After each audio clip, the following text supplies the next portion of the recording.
This Film is Lit, the podcast where we finally settle the score on one simple question. Is the book really better than the movie? I'm Brian, and I have a film degree, so I watch the movie, but don't read the book. And I'm Katie. I have an English degree, so I do things the right way and read the book before we watch the movie. So prepare to be wowed by our expertise and charm as we dissect all of your favorite film adaptations and decide if the silver screen or the written word did it better. So turn it up, settle in, and get ready for spoilers, because this film is lit.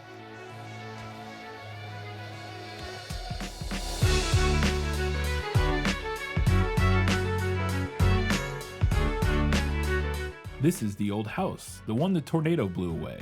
This is how I got into Oz the first time. It's Return to Oz, and this film is lit.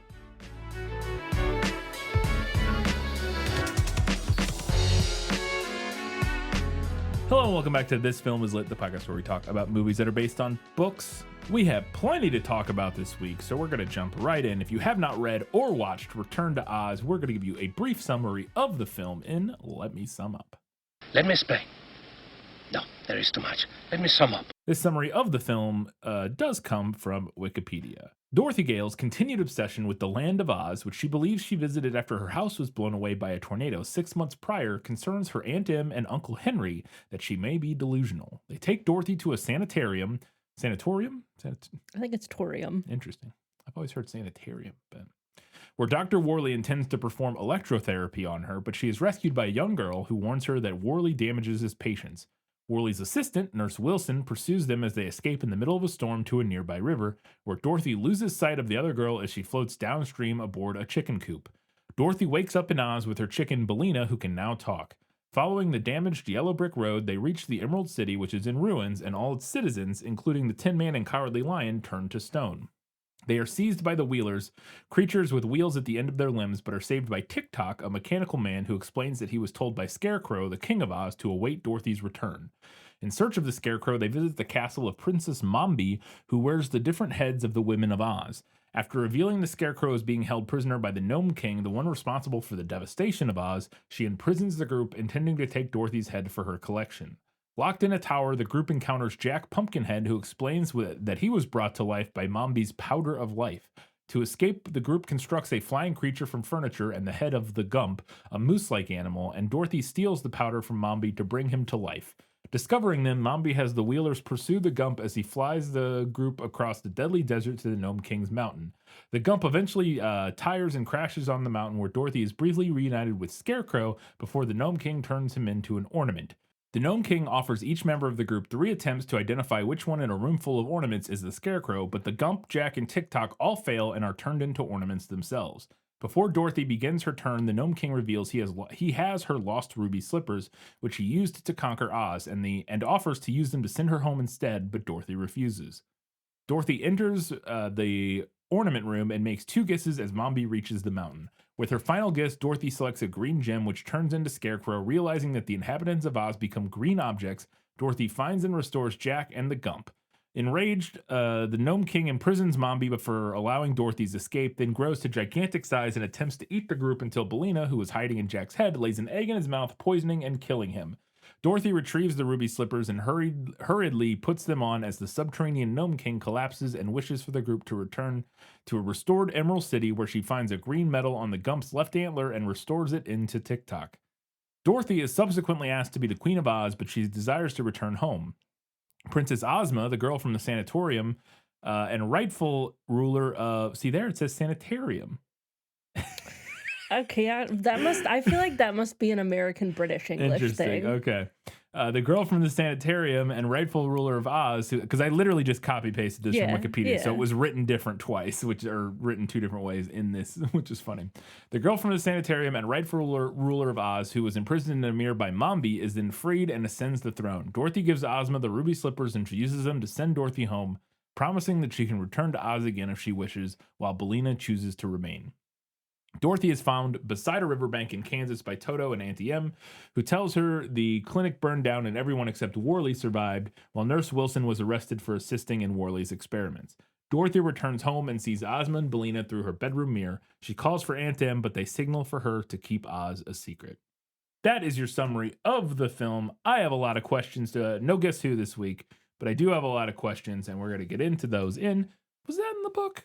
Gaston, may I have my book, please? How can you read this? There's no pictures. Well, some people use their imagination. So, as the summary mentioned, the story takes place in the film 6 months after the events of The Wizard of Oz, after the tornado carried Dorothy's house away with her in it and dropped her in Oz. And Dorothy is depressed because she misses Oz. And on top of that, Auntie Em and Uncle Henry do not believe in Dorothy's tales that she was whisked away to a magical land. And I wanted to know if that is like the same kind of setup timeline, Dorothy being depressed and her family not believing that she was in Oz. That is, if those come from the book. And by the way, I guess we just, for listeners now, Right off the top, this movie actually takes elements from 2 different Oz books. We talked about both of them in our prequel episode, but they are The Marvelous Land of Oz, which is the second book in the series, so directly after The Wonderful Wizard of Oz. Yeah. And then Ozma of Oz, which is the third book in the series. Yeah. So I'm going to be kind of trying to jump back and forth between these 2 books and talk about like what elements came from which book. Right, because, yeah. But the short answer for your question is that this stuff does not come from either book. Okay. Because it's made up for the movie. So Ozma of Oz takes place sometime after the events of they both take place sometime after the events of The Wonderful Wizard of Oz. But Ozma of Oz actually features Dorothy. Oh. She's not in The Marvelous Land of Oz. Oh. And most of the plot of the movie comes from Ozma of Oz. So Ozma of Oz takes place sometime after the events of The Wonderful Wizard of Oz, although the book does not specify how long it has been.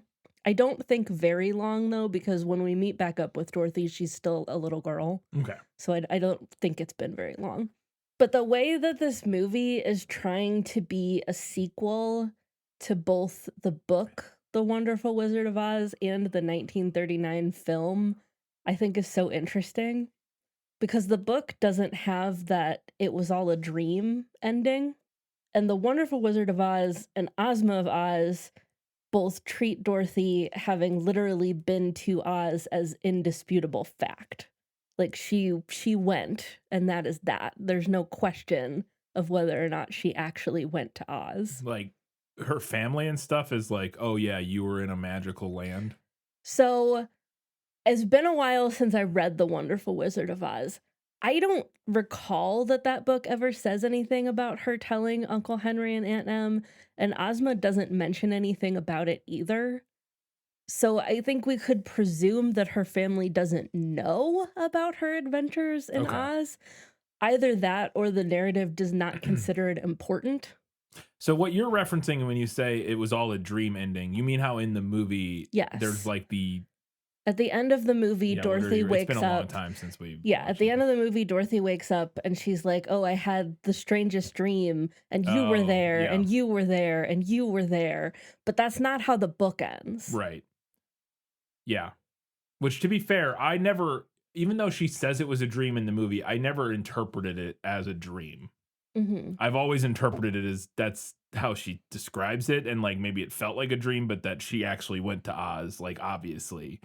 And so, like, to me, that it is an like she went there. And so, yeah, I guess if in the other books, she never talks to her family about going there, because that was the main thing I was curious about, because that's a huge point of this movie is her aunt and uncle who are taking care of her, I assume, because I don't remember if we talked about in the why she's with her aunt and uncle. I don't think we know. Okay. And yeah, but like them not believing her is like, kicks off is like the instigating factor in this story taking place, because they send her to a sanitarium to get electroshock therapy. I don't think that the novels consider that important. Yeah, and that's fine. Yeah. Yeah, it's if it's revolving more around Oz and Dorothy and her experience, like it's just they're about her adventures in Oz. So she just doesn't. I guess she just doesn't talk to. Like, I guess I guess it's gonna spoil a lot of questions, but they have such pivotal roles in both this movie and the 1939 movie that I'm surprised to hear that it's just like never mentioned whether or not they know she went there in the books. You know what I mean? That just seems strange because they seem like such prominent characters that they would have to have interfaced in some way with like her talking about Oz or something. You know what I mean? Like she just never mentions it to him at all. So we don't actually spend a lot of time with them. Yeah, that's in what I these mean. Yeah, books. that's what I'm saying. Yeah. I mean, Dorothy ends up, let's see, I'm flipping open Ozma of Oz, and the narrative starts on page 13 of this book. And Dorothy is in Oz by page 24. Yeah. We don't interact. She's only with Uncle Henry in this book. We don't actually interact with him until the very end when she goes back and she's like, I didn't really drown and I'm here. So we don't even see him in those first 9 No. pages. Like it's not even, yeah.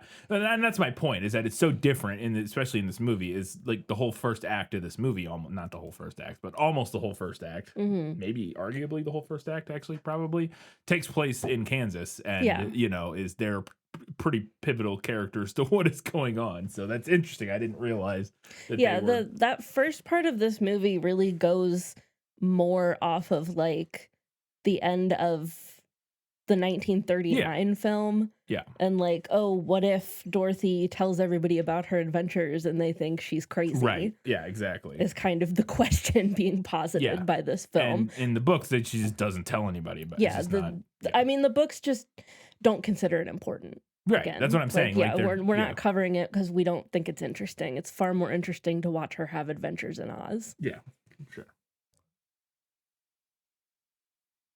So as she is in Kansas in the beginning of the movie, and she's trying to convince Auntie Em and Uncle Henry that Oz is a real place, and that she's also dealing with not being able to sleep because she's having these like nightmares or dreams about Oz and that sort of thing. And one day out in the yard, she finds an old key that she thinks is a key from Oz because she sees an O and a Z in like the handle of it, which it also, I think intentionally could just be like a circle with a line through it. But you can see why, it does have a vague feeling of like some of the Oz like logo in the movies. I don't know if logo is the right term, but yeah, the symbol for Oz. And so I wanted to know if that came from the book, if she finds a key that is like, and then we'll find out later, and I think this is meant to be true, yes, it is because she uses it, that this key was sent to her from Oz by, she says maybe the Scarecrow. I don't know if we know for sure who sent it, but it came from Oz magically because she uses it in Oz later in the movie. And anyways, I want to know if she found that Oz key from Oz in the book. So she does find a key near the beginning of the book, but she finds it on the beach after she and Bellina wash ashore. And they're actually in the land of Ev, which is a neighboring kingdom to Oz. Most of Ozma of Oz takes place in the land of Ev. Okay.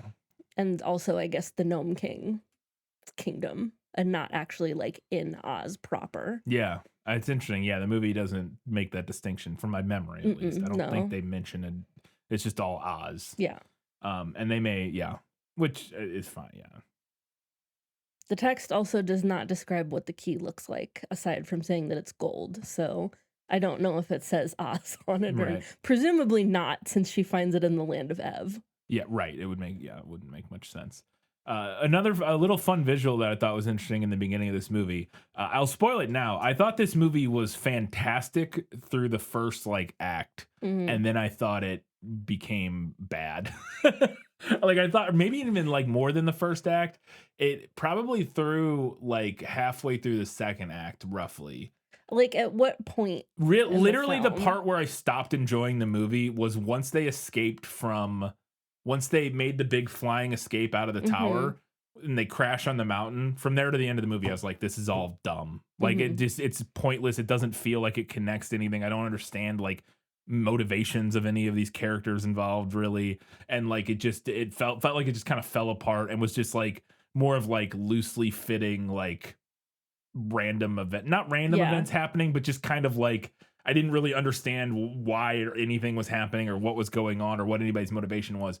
But prior to that, like the mystery of like the setup of her being like, you know, her Auntie Em and Uncle Henry not believing that Oz is real and sending her to a sanitarium to get like electroshock therapy, and then the escape, and then ending up in Oz, and then the mystery of like what's going on in Oz and everything, and then the getting captured by Mombi, all of that stuff. I was like, this is great. This is really compelling. I think it's fun.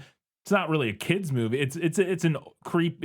I could understand it being too creepy for a kids movie, but that's all great. But the moment, and then like the flying escape is super fun. Then building the flying contraption out of all of that stuff is great. And then they crash on the mountain, and from there to the end of the movie, I'm like, yeah, okay. Yeah, I would agree with that. That was like, it was so disappointing because I was like, Yeah. this is And this is really good. We know that this film had quite a few production woes Yeah. as it was being made. So I guess it's not surprising that it would kind of fall apart somewhere along the line. Yeah, it just felt like they didn't really have, like, they had the beginning, like they had the first half of a script, and then they didn't know how to wrap it up. And it was just like, I don't know. Then she runs into the Gnome King's mountain, and they run into the Gnome King, and then they got to play this riddle game that just, we'll get to it. But it just, it was like really a tale of two movies of like really loving this until I really wasn't. So, but one of the things in the first half that I loved was there's this visual on the farm that, because their old house was destroyed in the tornado, or, you know, swept away to Oz in the tornado. Although that's not, because am I crazy that at the end of the first movie she back in her bedroom, right? Yeah, like, she is. She is. Yeah. Which is why I say, like, I think it's really interesting that this movie is kind of trying to be a sequel to like both the book and the movie. Yeah. Because it's like pulling little bits here and there from everything. But that's also an issue that like Wicked has from my memory, where it can't make up its mind whether or not how like slavishly it is like connected to the movie versus the book. You know what I mean? Like, it's like some of the stuff it's like clearly trying to like connect to the film. Yeah. But then other stuff it's like, no, it's the, and so you're like, wow. Anyways. Or what were you gonna say? Something? Well, no, I do think that the way that the heights of popularity that the 1939 film achieved, I do think makes further Oz adaptations interesting in a very kind of complicated way. Yeah, because everybody can't figure out how much, because you can't just ignore the 39 film, because that is what everybody knows. As we mentioned in the prequel, it's maybe the most famous movie ever made. Maybe. Yeah. It's got to be top 5, I would argue. Like, it's up there. But one of the visuals I really like in the first part, because supposedly, again, and we see the house later in Oz, when she gets back to Oz, her old house is there still. So they had to build a new house, and I loved this visual of like the house they're building on this farm is like half built. Yeah. And Henry has stopped because he says he has an injury, but Auntie Em is like, actually he's healed, and there's something going on there that's kind of seemed interesting, but we never really do anything with it. But I liked that visual a lot, and I wanted to know if it came from the book, because it felt like it was supposed to be visually representative of Dorothy's sort of being trapped between Oz and like the real world, like, and Oz, and that she is like halfway between, and like this kind of being stuck in a state of like of limbo like, almost of like she doesn't really belong in the normal world anymore, and so like it being half built kind of felt like I don't know, it felt like representative of that in some way or something, which I thought, and I just visually I thought it looked really cool, but I wanted to know if that came from the book. This is never mentioned in either of these books, but I did like that the movie added it. I liked that addressing the aftermath of the tornado and the fact that they're still recovering from it is a really interesting way to make it like real world. Yeah, no, I agree. Well, and I think I know the answer to this next question then, based on my first question, but I wanted to know if her aunt and uncle take her to a doctor who's going to electroshock Oz out of her, because that is kind of the inciting incident for this movie. Is, again, because her aunt and uncle don't believe that Oz is real, they're like, well, we got to take you to somebody to get some treatment for this because you're delusional. And they take her to a 1900 turn of the century brain doctor who is not really doing much medicine and a lot more just kind of trying things.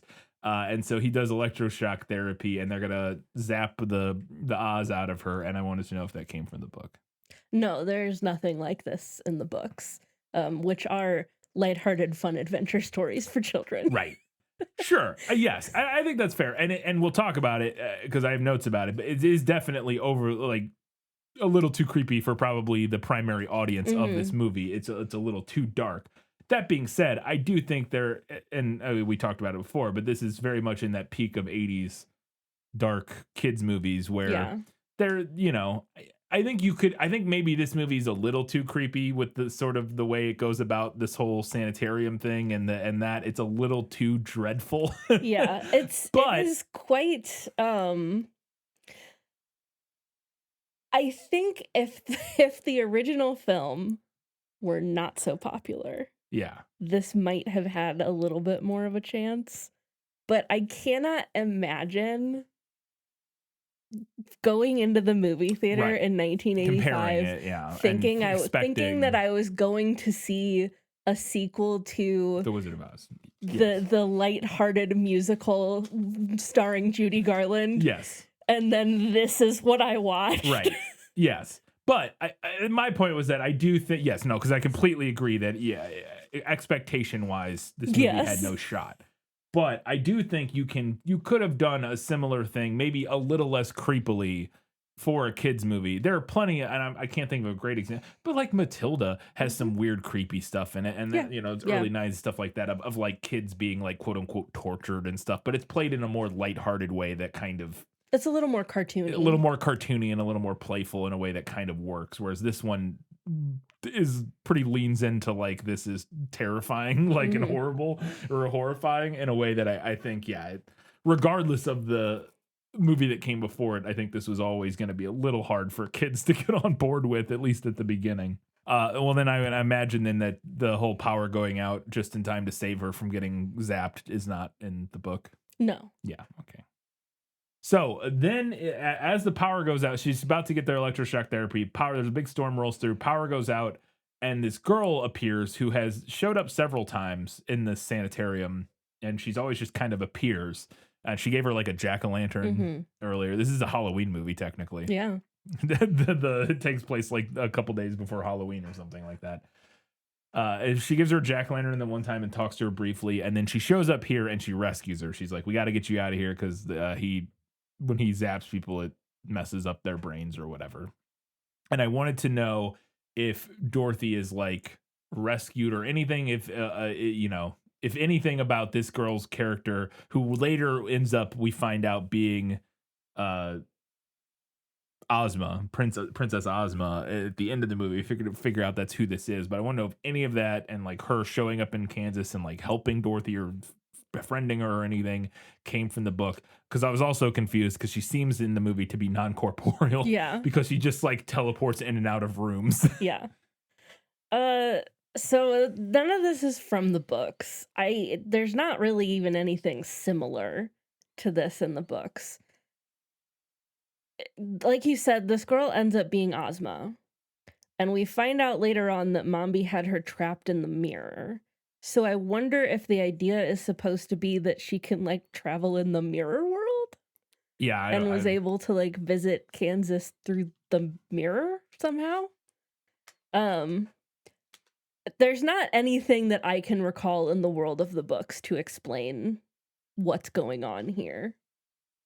The movie also places everyone else at the sanatorium into Oz. Yes, So, they do the thing. Yeah, like they, we said, they do the thing where all of the characters. Yeah, and you were there, and you were there, and you were there. Are also the characters in Oz. Like the doctor is the Gnome King, Yeah. and the nurse is Mombi, Yeah. Princess Mombi. So it could just be part of that shtick, and like there's not really any deeper meaning beyond that. Yeah, I think that is the case, and I was I don't think there really needs to be an explanation, because like I like the idea that she's just this. I think the idea that she is somehow, because we find out, like you said, that Mombi has trapped her in a mirror, and that, so I like the idea of it being some sort of like spectral projection that, whatever, sure, I don't I don't need an explanation for that. I was just kind of curious if it came from the book, like what was going on there, because it was early on in the movie, you're like, what? This girl's like magic? Like, what's going on? Yeah, Does she like, is exist? Is she she a real? Like, ghost? yeah, what's going on? But when you find out later, oh, she's from Oz and she was trapped in the mirror. Like, I'm like, okay, sure. She like her spirit or Yeah. something was whatever. It doesn't, I don't really need an explanation. I thought that was fine. So after they escape, they run away. They get chased through the woods during the storm. They end up by a river and they jump into this roaring river in a stunt that looked way too dangerous for little Yeah. kids to be doing. I was like, good Lord. But neither of them drowned, so that's nice. I was like, how did they get away with this? Because it sure looked like them jumping into that river. Sure And I did. was like, and obviously it's not a roaring river, and I'm sure they're rescue divers, right? But still, I was just like, good Lord. That I don't think that would fly anymore. I think that would all be CG. Like, I don't think any of that would have gotten shot today. But they jump in this river, and then the other girl disappears. But Dorothy ends up finding a piece of driftwood floating by and is able to crawl onto it and then into it, and it ends up being a chicken coop. And she falls asleep, and then when she wakes up, surprise, she's in Oz. And I wanted to know if Dorothy got into Oz in the book or books or one of the books by floating down a river, passing out in a chicken coop, and then waking up in Oz. Actually, yes. Wow, something from the I know. book. That's our first yes, I think. At the beginning of Ozma of Oz, Dorothy is actually on a ship bound for Australia to visit family that she has in Australia for some reason, and accidentally washes overboard during a storm. And she like floats on a chicken coop that was also washed overboard. And eventually, when she like goes to sleep and she wakes up and surprise, There she's you go. in technically Ev, but we'll say Sure. Oz Yeah, for whatever. simplicity's sake. Yeah. Interesting. Okay. So after she gets there, she ends up in this like desert. Oh, Belina's there, the talking chicken. I guess I should ask if that comes from the book. I never asked Yes, that, but Belina is in the book. Yes, and is a talking chicken, and correct. is it her chicken from Kansas but can now talk? No, Okay, it's so a that's an chicken. added It's element. a chicken she's never met before Okay. that can now talk. Because in the movie, it's specifically she calls that chicken Belina in Kansas Yes. before she ever gets to Oz, and then when she gets to Oz, that chicken can now talk, which I thought was interesting. But especially because the chicken just decides to stay there, and she doesn't seem all that upset about it. 'Cause she seemed like her only friend before. But she's like, sure, I guess you can stay in Oz, and I'll just go back. But after they get there, they realize they're in like the whatever it's called, the deadly desert, and they need to get out of it, but they can't touch the sand. And Dorothy, I guess, just knows this, or maybe Belina said, I can't remember. But so they hop across these stones to get out of there. But then after they get onto some grass. But then after they get onto the grass and kind of start making their way away, we see one of the rocks and a face kind of stop motion morphs out of it, like watching them. And then we cut to somewhere, we don't know where yet. We'll find out later. It's the Gnome King's mountain. And this face like morphs out of the wall and reports to an unseen character with a big scary voice. And I wanted to know if that came from the book, because I thought that was cool in the movie, the like rock spirit thing. There's nothing like this in the books, but I also thought it was a cool effect, and I thought it was a fun way to set up the villain. Yeah. Like it's kind of a creepy mystery if you haven't read the books, and if you have read the books, it's kind of a fun like, because you know that the Gnome King controls rocks and is like a rock guy. Yeah, it's a cool setup. It's a bad payoff because yes, in the movie, unfortunately. because you get there and you're like, okay, well, I don't get what this guy's deal is and like why I care about it. Like what is his thing? Like I don't understand. Whereas but it's a cool setup. Like I was still very much on board at this point. I thought that was a lot of fun. So they then make their way towards Oz, towards the Emerald City, and they first discover the Yellow Brick Road, which is all messed up. It's like been destroyed, but she follows it, and then they end up at the Emerald City, which is also in ruins. And they start exploring and see that all of the residents of Oz, including she runs into the Tin Man and the Cowardly Lion, they have been turned into stone. And I wanted to know if that came from the book, because again, this is where I was like, this is fun. I like this mystery of figuring out like, ooh, what's going on here. Any of that come from the book? None of that comes from the book. All right. Oz and the Emerald City are perfectly fine in the book. But I agree with you. I liked that the movie leaned into this like spooky mystery, and it almost has like a post-apocalyptic Yeah, vibe. yes, it very much looks like it's like overgrown and like Yeah. weird and like everything's destroyed and you're like, Like what and Nick, like happened? it initially feels like it's gonna be a Narnia type situation where we find out that actually thousands of years have Yeah, passed it could have since the been. last Yeah. time Dorothy was there. Yeah, it could have been that. Yeah, you really don't know because it does look kind of like it has been a long Yeah. time. But yeah, everything's like all the people are turned into stone and stuff, and you're like, what the heck is going on here? Which Well, is interesting. particularly like when she finds her old house and it's like in the middle of a forest. Yeah. But we know that she landed in Munchkin Land and not in the middle of a forest. Was it not in the woods though? And I thought there was trees around it. It's been so long since I've seen the movie that I don't the first movie that I don't remember. But I thought it was kind of in N trees. Was I it don't not? think so. I think she lands, like, in the town of the Yeah, I Munchkins. take your word for it. I have to go back and because I just truly don't remember from that movie. But in my brain, for some reason, it was like in some trees, like on the outskirts of Munchkin Land or something like that. But I could be wrong. 'Cause I'm picturing and again, I don't remember in the Yeah, book. This could be something they're pulling from the book, maybe. yeah, But, like, I'm picturing, like, when the door opens and she steps out into the Technicolor, oh yeah, she steps out, like, into the town yeah. You're right. square. You're right. You're right. Yeah. Well, and she does say in this movie, like, where are the Munchkins? This is Yes. Munchkin Land. But yeah, for some reason, I thought there were trees around it. But yeah, anyways, yeah, I think you're probably, yeah, I think you're right. There's definitely not a forest. Yeah. There's definitely is buildings, other buildings and stuff around. Yeah, for sure. But so, anyways, they get there. She sees all that. And then part of, immediately they are confronted in the Emerald City by these things called wheelers. And holy shit, they are absolutely terrifying.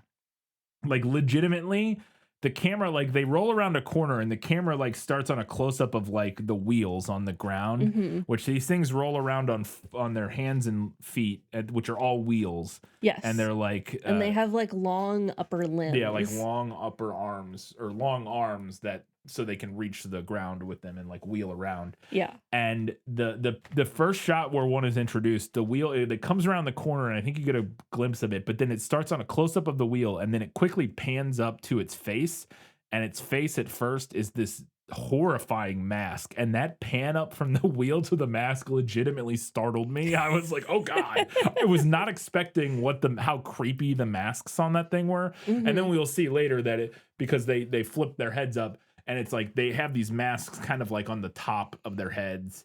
Yeah, So it's when they're almost like a helmet. almost like a helmet. So when they're like down, this mask looks like a face looking forward, but Yeah. then they can lean their head up and it's their normal faces there.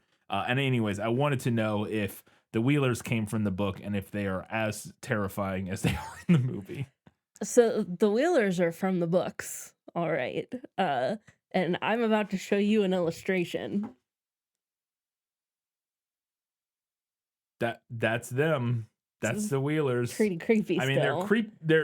they don't look exactly the same because Yeah. the book's version would not be practical to do. Its limbs are more spindly, like would be too spindly to probably do practically Mhm. very easily. And its face is just as creepy, and it looks like they basically in the movie they took the design of the face and put that on the like helmet thing. Mhm. And then the actual faces of the Wheelers are just like they look like humans with like makeup on, Yeah. basic like face paint Yeah. kind of. But that is the face of that thing, which is extra creepy looking, is kind of what their helmets look like. So Mhm. Yeah, the Wheelers are positively terrifying. yeah.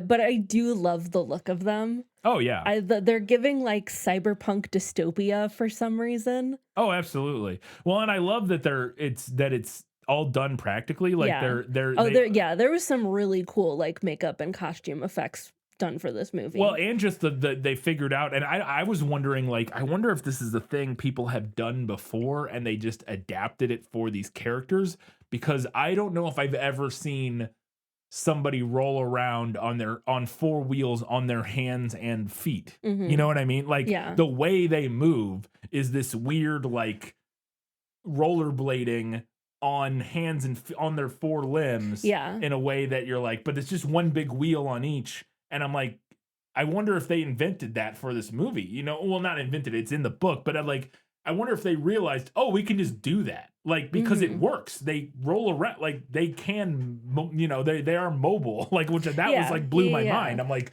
they clearly probably got some, like, I was like, I bet they got a bunch of, like Cirque du Soleil performers is what it felt Yes. like to me, like jugglers or Yeah. like that kind of thing to do Because it. there are quite a few wheelers. Yeah, but their ability, like they move around on the wheels. Like, it would be one thing if you're like, okay, we can get them where we can kind of like push them and they can kind of Right. and like, or like we can shoot it creatively. But no, they're able to Yeah, like they're rollerblade around. They're just rolling around. And you're like, oh, it like, works. Like they were born that way. Yeah, you're like, oh, you could move that way. Like, I'm sure it's not super comfortable or practical, but it is doable, which I thought was really interesting. And I was not expecting like the fact that they could just like actually get around the same way, looking exactly like the characters in the book do, which is very funny.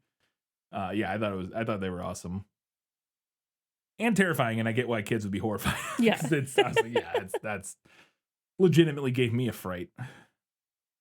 So she runs away from the Wheelers, is able to use the key that she found to open a door, and then locks herself in this room. And in this room, she finds TikTok, who is a mechanical soldier, and they call him the Army of Oz. I think the implication being that he's like the one soldier. I don't know. Yeah, that is definitely Okay. the implication.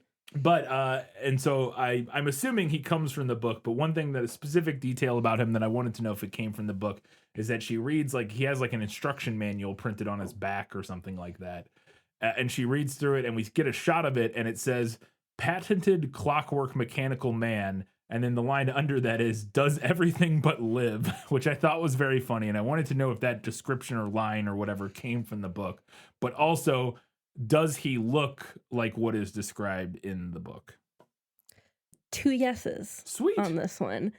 His instructions and like little description thing come directly from the book, and he does look very similar as well. Oh, yeah, almost identical. Yeah, big round ball with the limbs. And that was another one. I had a note on this later. I have no idea how that character moved around in the movie. That has to be a person in there, It's right? gotta be. It's gotta be. Yeah.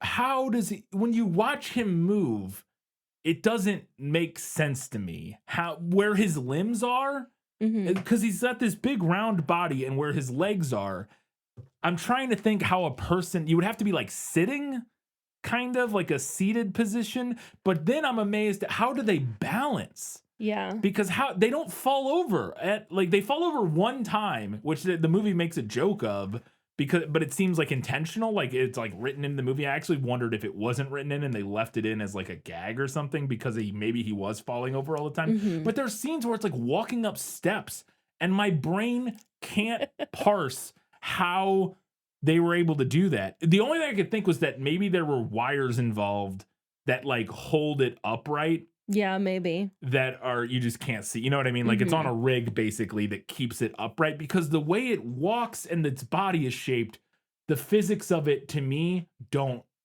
track. Are we sure that it's not just a puppet?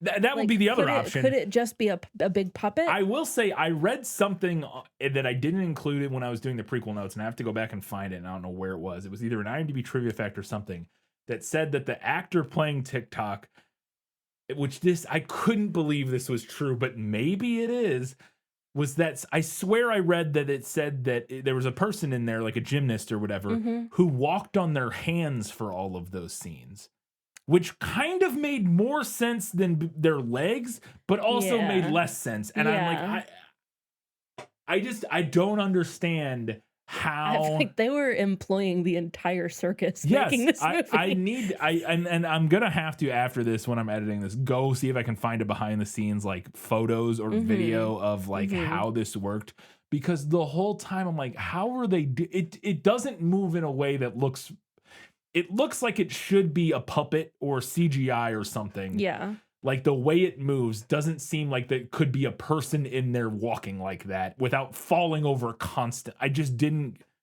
get it. And I was so amazed. And it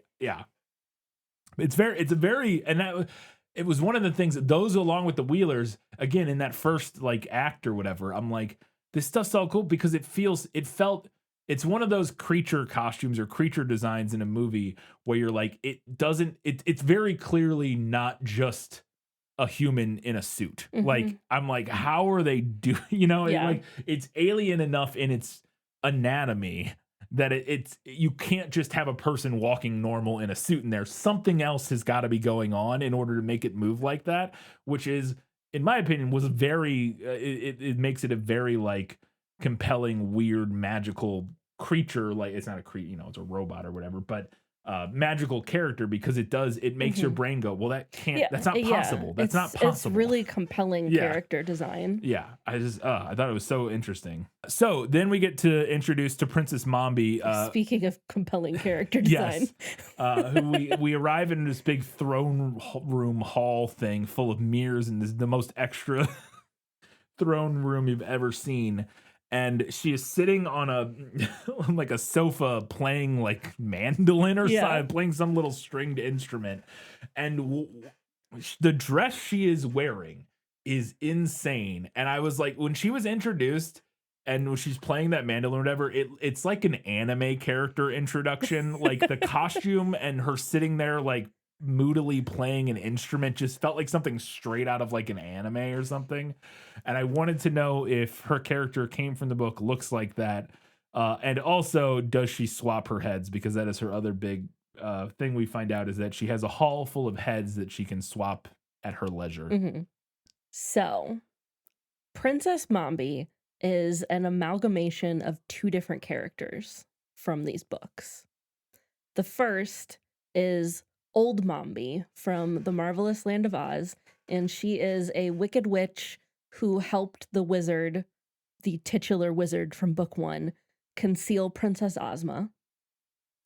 Second character is Princess Langwidere from Ozma of Oz, who is the ruler of the land of Ev, who does have a collection of heads that she rotates through. Oh, okay. So yeah, just combine different Yeah. characters. Okay. And she does not dress like that in the book, sadly. It actually makes a point of saying that she only wears simple white dresses, because why would she care about having a bunch of elaborate dresses when she can swap her whole head for a new one? I mean, I guess that makes sense. Yeah. But also, I think somebody who's as extra as swapping all their heads around might also want I agree. a dramatic I dress. agree. But yeah, interesting. Oh, sorry. I just found a TikTok where they're showing videos of TikTok. Nice. And how the picture is insane. The guy is like curled up inside the body. Oh, that looks like a nightmare. I'm not sure if he's okay. Yeah, I was hoping I was going to see another. I'll have to. There's also, I just realized and very excited to see now, Adam Savage from the Mythbusters has a video where he got to see the original Okay. costume prop, and I'm sure they talk about in that video Yeah. like how it worked. Yeah, for sure. Because So we'll be watching that. yeah, we will be watching that. But it does appear like he's like curled up, and I can't tell if his hands are in the legs or if his legs are in the legs. It's hard to tell. I would guess legs are in the legs. Would be my guess. Maybe it's both. Maybe his hands and legs are both, like, so maybe he's like Yeah. holding his ankles basically. Yeah, maybe. That's crazy. Anyways, I'm gonna have to look up. Yeah, again, just super interesting. So then Princess Ozma is like, hey, I want your head. Mombi, sorry, not Ozma. Because she's also princess, right? She's called Yes. Princess Mombi and then Princess Ozma. Yeah. Yeah. So she's like, hey, Dorothy, I want your head. So I'm going to lock you in this tower until you're old enough that I can take it or whatever. And she locks her up in the tower, and then we're introduced to Jack Pumpkinhead, who is a character that his name is very accurate and descriptive. He is a dude who kind of looks like a scarecrow, but with a pumpkin head. Yes. And I wanted to know if he came from the book and if that's what he looked like. Yes, Jack is one of a handful of elements that comes from the Marvelous Land of Oz. And I preferred his character in the movie because in the book, he was super preoccupied with asking if everything that they encountered was dangerous to pumpkins, and it got kind of annoying. Yeah. I will now find you a picture of Jack Pumpkinhead because he is very accurately depicted. Let me see if I can find one where he has clothes on. Yep, looks just like it. Uh-huh. Looks just like it. And we talked about in the prequel that Tim Burton has said that was one of the, if not the inspiration for Jack Skellington. Makes perfect sense. Which it's, I mean, his name's Jack, and he's got it's very clear, like the spindly arms and legs, and like the way he moves, even kind of the way he talks a little bit. It's very clear that character inspired Jack Skellington. Yeah, very obvious. It's inspired. It's bordering on copyright infringement, honestly. Like it's like inspired by, sure, but like kind of just copied the character and changed his head, the color of his head, and made his head not a pumpkin. You made it, yeah. I was just thinking in my head if this would have been public domain. Oh yeah, by that time, honestly, it might have been. It might have been. Yeah. And also, I'm not. I'm mostly joking about the copyright thing. I don't give a shit. So Dorothy hatches a plan of how they can escape the tower together, which involves creating a flying machine by dragging a bunch of the furniture together, and then getting the powder of life, which Mombi keeps in the Hall of Heads downstairs, which is what she used to bring Jack to life, supposedly. And Dorothy's like, well, I can go get the powder, and then we can bring this flying machine to life and fly out of the tower. And I wanted to know if specifically the moment from the movie happens in the book where she sneaks down there to get the powder of life, and she has to open one of the cabinets, which has a head in it. And when she grabs it, the head wakes up, and this is the head that becomes Mombi for the rest of the movie. Yeah, it's her original head. Yeah, which is the nurse lady from the Kansas segment. And she starts screaming, and then all of the heads like turn and look at her and like start screaming that she's there, and it's truly terrifying. And I wanted to know if that scene came from the book. No, none of this is from the book. The book really treats Langwidere and her hallway of interchangeable heads as like kooky and fun. Right. When obviously it is something straight out of a horror film. Yeah. I mean, clearly, yes, it's super terrifying. But I could imagine in a kid's book, you could write it in a way that seemed a lot like sillier and more fun if you just don't write it scary. But this movie was like, no, this is terrifying. One of the little details about TikTok that I love that I want to know if it came from the book is that in the movie, he has 3 different cranks on his back. One of them is for action, one of them is for thinking, and one of them is for talking. And I wanted to know if, and so they can be wound up independently. So he can be like unable to move, but he can be able to talk and think and blah, blah, blah. And I wanted to know if that element came from the book, because they have to constantly be wound up and certain things can run out. And I thought that was very clever and fun and made for some fun little like moments within the movie where certain things run out at inopportune moments. Yes, all of that is from the book.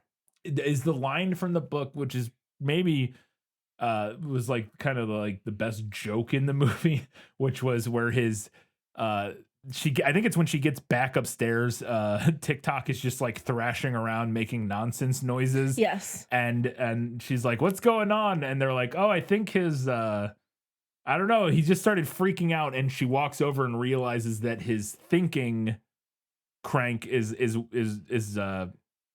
run out. I don't know the right term for that. Is wound down, I guess. But his talking crank is still totally wound up. So he's talking without thinking. And one of the other characters goes, "Is that?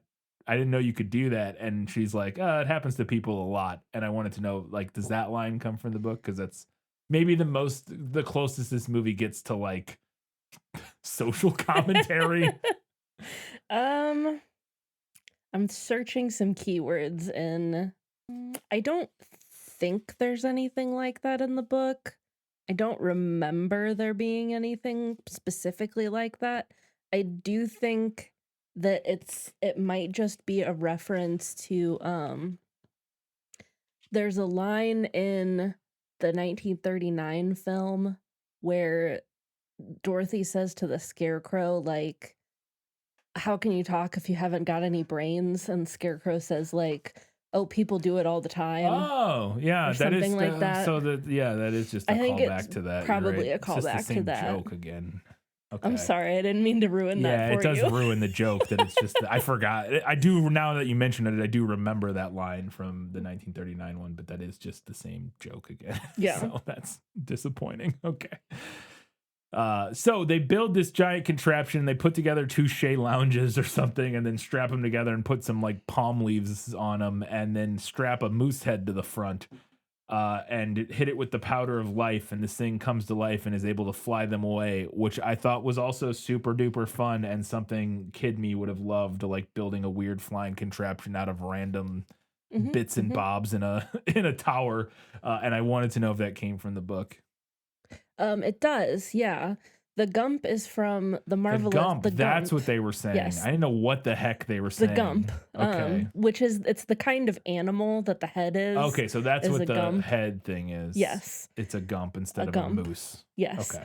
So the Gump is from the Marvelous Land of Oz, and they do build him in a rush and use him to make a daring escape. Yeah. They're not escaping from Princess Mombi because she's not a character in okay. that book, but the look of him is quite book accurate.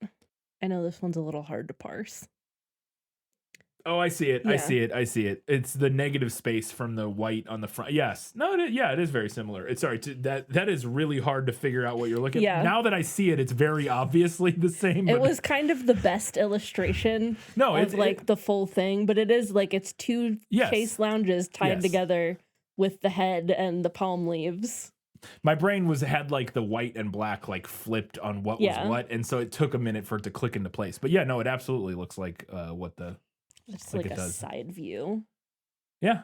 Yeah, that would have helped me get it quicker. But you're right that it does look, it looks exactly like it. It's all strapped together with rope or whatever Mhm. and has the same wings and everything. Cool. Little detail that I wanted to know if it came from the book. It doesn't really go anywhere in the movie in a way that I thought was interesting. But Jack calls Dorothy mom. He's like, "Hey, can I call you mom? Are you my mom?" And then she's like, "No." And he's like, "Well, can I call you mom?" And she's like, "Sure, I guess." And then he just does the rest of the time. And then later we find out that Ozma is his mom, he says, which was confusing because didn't Mombi bring him to life? I didn't get that. Anyways, does that any of that come from the book? So Jack actually does not meet Dorothy during the Marvelous Land of Oz because she doesn't appear in that book. Oh, so he's from that book. Yes, he's from the Marvelous Land of Oz. She does meet him like very, very late in Ozma of Oz, but it's like very briefly. Okay. They don't really interact all that much. But the main character of the Marvelous Land of Oz and Jack's creator is a little boy named Tip. So is he the Dorothy of Yeah, that kind of. Okay. He's from Oz, but yeah, he's but kind he's like of the protagonist. yeah, he's the protagonist. We follow him around on his like little kid adventures. Okay. So there's a little boy named Tip who turns out to be Ozma in disguise. More on that later. Put a pin in that one. Okay. We're coming back to it. And Jack does call Tip father throughout the book. Okay. Interesting. Yeah, I we'll get to that later. Like you said, we'll put a pin in it because I felt like the movie is just like, oh, Ozma's his mom. What? Okay, sure. Yeah. Fine. Which also, like I said, didn't make sense to me, but we'll get to it. So one of the things I thought was fun and kind of cute throughout the movie is that Belina, who has been with them this whole time, once Jack shows up, hops in, which I think the movie, it was a combination of good things here where the movie makers were like, hey, I got a clever idea that'll make it so we don't have to have chickens around as much. Mhm. But also it's just kind of cute and works and makes sense, is that Belina jumps into Jack's head and like hides out and hangs out in Jack's giant jack-o'-lantern head. And I wanted to know if that came from the book. It does not, but this is definitely inspired by something from the book. So in Ozma of Oz, when they're in the Gnome King's throne room, Belina hides in a crevice in the rocks under his throne and then overhears him talking about what colors all of the people who are trapped as ornaments are. thus enabling them to defeat the Gnome King. Oh, okay.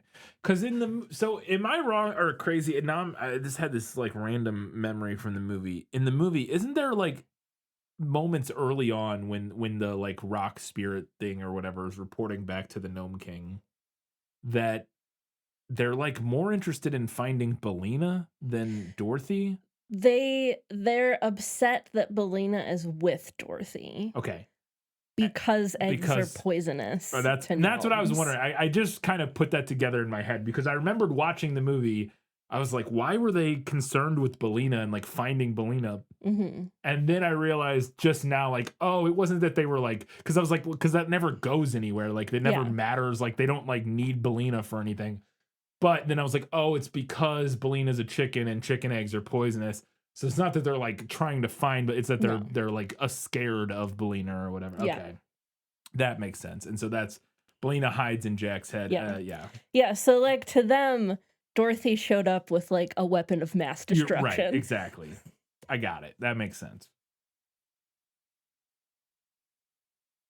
So then we get to the mountain with the Gnome King, and we find out kind of why all of this has gone down, why the Gnome King did what he did, which is he's the one responsible for why Oz is all turned into stone, or all the people are turned to stone, and it's all in ruins. And it's because, according to him, the people from the Emerald City stole all of the emeralds from him, and he just stole them back. And he kidnaps Scarecrow, who was the king of Oz, which I didn't remember that I was like, what? Is that how we ended at the last movie? Well, is that how the 1939 movie ends, where Scarecrow becomes the king of Oz? I don't think that seems like more of a book thing, maybe, than. Yeah, I don't remember how hard the movie leans on that, but that is what happens in the books. is Okay. Scarecrow becomes the king of I Oz. don't remember the Scarecrow coming the king of Oz at the end of the 1939 film, but I guess it's possible, but I Yeah. don't remember that. But anyway, so I was like, oh, I guess he was the king of Oz. But so he kidnaps the Scarecrow. And yes, all of this has gone down because he thinks that he feels like the people from the Emerald City stole all the emeralds from him, and that he just took them back because they were his to begin with. Mhm. And I wanted to know if that's kind of the motivation for the Gnome King in the book, assuming he's a villain. I don't know. Okay, so it is briefly mentioned in Ozma of Oz that the Gnome King doesn't like that the surface people dig up gems and take them. But it's not something that the text expands on or like uses as a motivation for that character. Okay. I don't think it even comes up again after it's initially mentioned. The Gnome King, he is kind of the main villain of Ozma of Oz, but he's not a big bad the way he is in the movie. He's not like seeking to destroy Oz or anything like that. He hasn't kidnapped the Scarecrow. So in the book, Ozma and the Scarecrow and the Tin Man and the Cowardly Lion are all on their way to the Gnome King's kingdom because he has trapped the entire royal family of Ev as ornaments, and Ozma wants to free them. Okay. So that's why they go to the Gnome King's mountain in the book, because they're on this mission to free this other royal family from being ornaments. So the movie translates that onto the Emerald City people, kind of, Yeah. with Scarecrow. Yeah. Yeah, it just it translates that onto Scarecrow as like, because he's the quote unquote royal family of Right. he's the king, I guess, of Oz or whatever. And so yeah, okay, I guess that makes sense. Sure. Again, this is from here to the end of like, not even from here, from a while ago in the movie to the end. I was just like, whatever. This is all dumb. One of the things I thought was cool visually in the movie, and by cool I meant cool mixed with creepy, mixed with Yeah. maybe weirdly sexual in a way. I don't know. It was the not sexual, but like it gives allusions to things that I thought were strange. Moderately suggestive. Moderately suggestive would be the right term. Is that he tells them, okay, so you want to find the Scarecrow? Well, he's trapped in my chamber, whatever. Yeah. I don't know. He has like a giant chamber full of, he calls them ornaments, but it's just stuff. Yeah, they're like knickknacks Yes, and which I guess, vases yeah, and it's just like maybe a generational thing of like I that think term so, being yeah. used to describe. yeah, because now we really only use that to describe like Christmas tree ornaments. Yes, or things that you would put on a tree, or that some other things. But he's got like it's like there's like Yeah. chairs and jewelry. It's like and, any kind of decorative Yes, thing you could think any of. kind of decorative item. Yeah, he calls an ornament, and which is again fine. I was like, oh, okay, I see. But it was initially a little confusing when he's talking about ornaments, and then you get down there and it's like, oh, it's just like a bunch of random stuff. It's not ornament. Okay, sure. But he opens in order to tell them. He gives them this deal like, hey, you all get 3 guesses to like goes figure out which one of those items is the scarecrow, and if you can figure it out, then he'll transform back into the scarecrow or whatever, and you can leave or something like that. Sets them up with this deal, and to send them down there, he opens the door to it, and in the movie, it is this stop motion. This rock wall like opens by all of these rock hands like burrowing open the doorway in like this constantly burrowing weird. It's very interesting. It's very creepy and cool, and I wanted to know if it came from the book. It does not. But I agree with you. I think it's really creepy and cool. Like the effect of it is Yeah, it's gnarly. super gnarly. Yeah, It reminded me of the Helping Hands from Labyrinth, which are also Yes. creepy and Yes. moderately suggestive. yes. And in modern days, for people, modern audiences, modern internet audiences, it evokes is slightly suggestive of a very famous internet meme that I won't name here. Okay.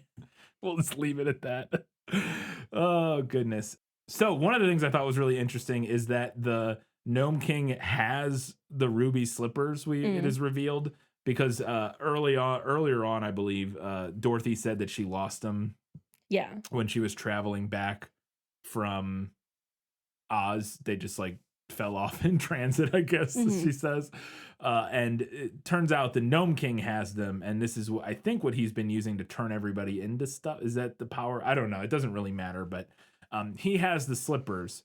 And I wanted to know if the Gnome King has the slippers in the book and in the movie. The kind of big moment here, and this is like the closest the movie kind of gets to like a thematic through line. Yeah. Kind of is But that it's not very well done. It's not very well done, but the other two,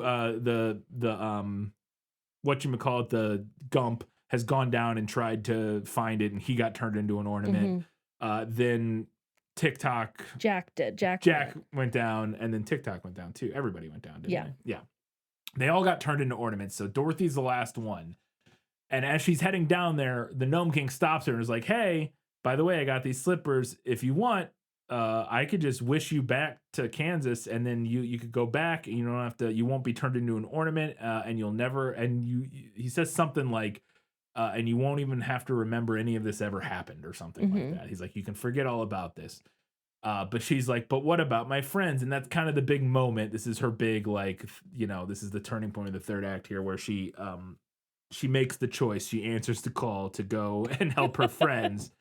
And I wanted to know if that came from the book, because again, it's kind of the closest thing the movie has to like a thematic through line of like her choosing to stay here and to remember and to help her friends versus the kind of easy out of forgetting and like leaving and going back and living a normal life or whatever. Again, it's not very well done. It's just, but it's a kind of something. Yeah.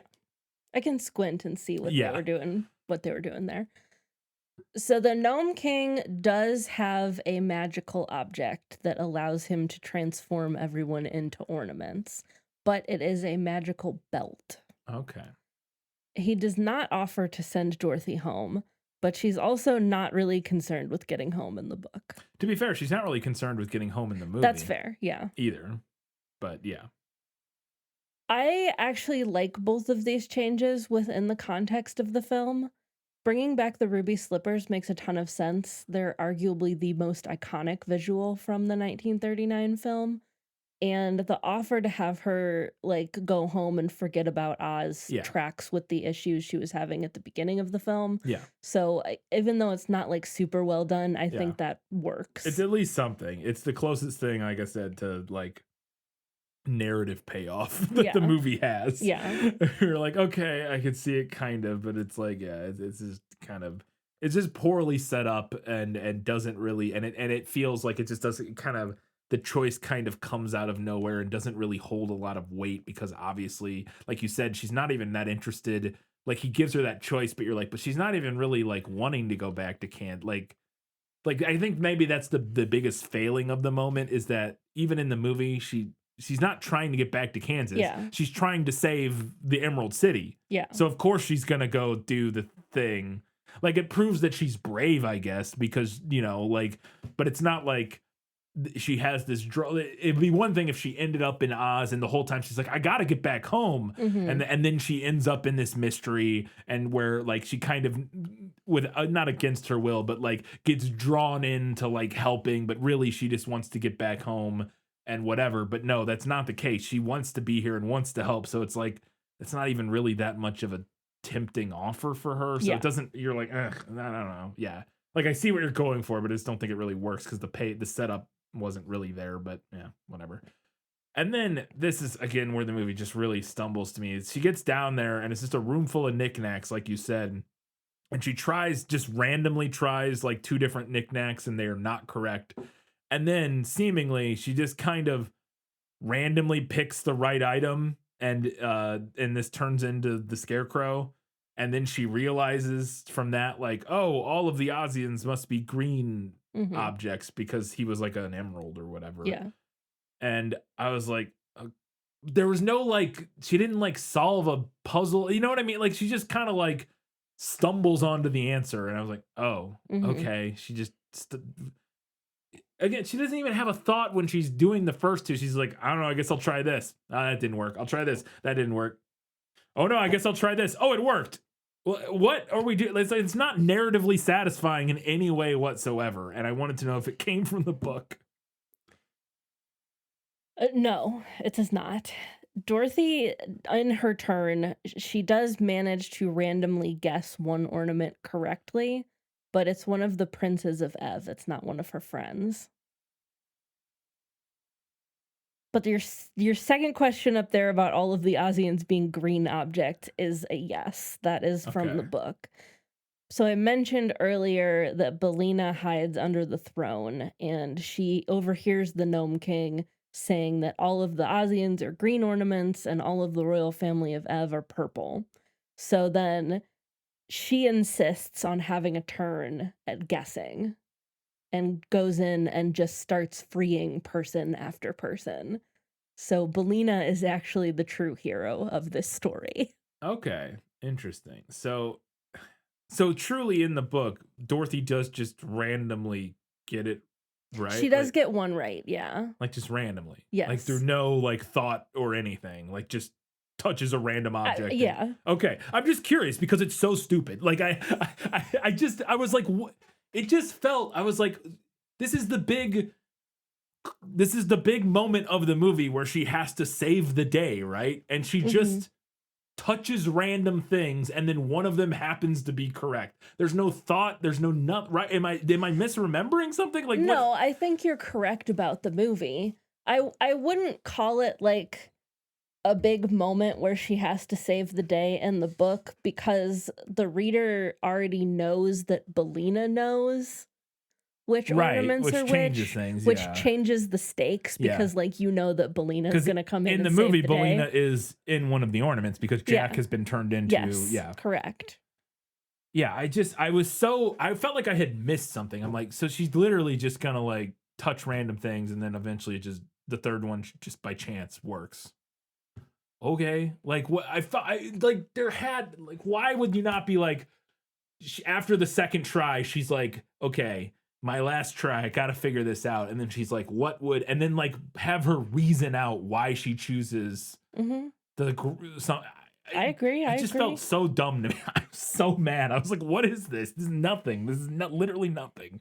Ugh. And especially frustrating because again, the first act of the movie was so seemingly kind of well thought out, and then this last act, and really like kind of the second, but mainly this last act just felt like random nonsense. I was like, what is happening? So then she's able to bring everybody back except for TikTok. We'll get to that in a second. Or eventually she brings, when they get back after saving everything, they find TikTok on an antler or something. What? Who cares? It's dumb. I also thought that was weird and pointless. Is that from the book in any way or anything? I Like, have a note about that later. okay, we'll get to it then because I thought that was so weird and pointless. But the Gnome King now gets outraged and decides to try to kill them for because his plan failed to turn them all into ornaments or whatever. And so he turns into a giant Gnome King rock monster guy and is gonna eat them all. And he tries to eat the what is the moose's, the Gump. Yeah. But they're able to rescue the head of the Gump. Yes. But he eats the He eats the sofa. the sofa part the of body the Gump. of the Gump. Yeah. But then he grabs Jack and is holding Jack up to eat him. And I thought this was fun because it pays off the fact that Belina, who's been hiding in the Jack's head the whole time, although I wish they would have seeded the poison egg thing in some way, because this is, I think, the first time we hear about this. I think you're right. I'm pretty sure this scene where they're like, oh no, a chicken, that's poisonous. You're like, oh, okay, great.